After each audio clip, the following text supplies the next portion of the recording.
Can you tell us who exactly is standing trial today?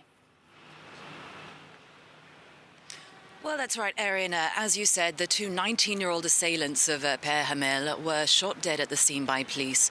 But four men are going to stand trial today. And the first of them is Rashid Kassim, who's believed to have masterminded the attack. He's said to have used the Telegram messaging app to have incited the two young assailants to commit the murder. He's believed to have been acting from Islamic State-controlled areas in either Iraq or Syria.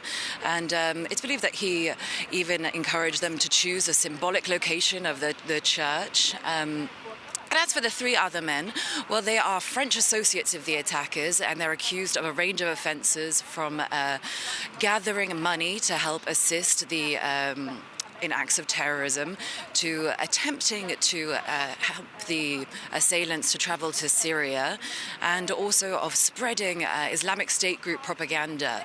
And the trial of these four men is set to continue until the 11th of March.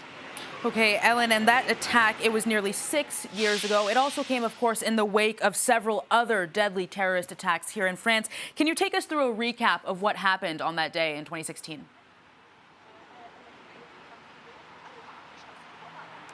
Well, that attack really made headlines around the world, globally, for its brutality.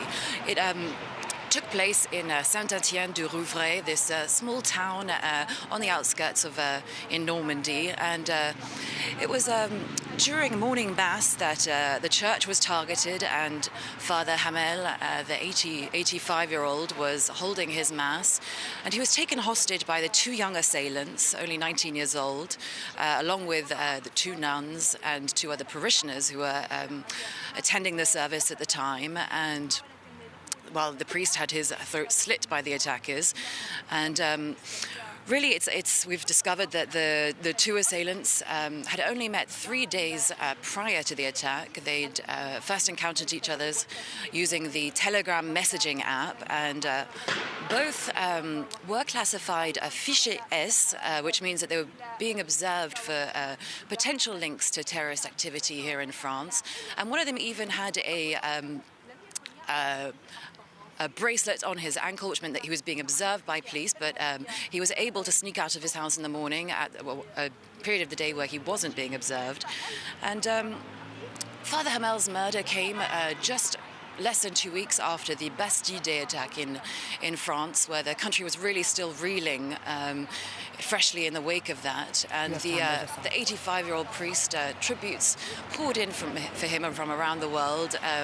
He had actually been set to retire at the age of 75, but had decided to continue working into his retirement, just out of a sense of civic duty, really.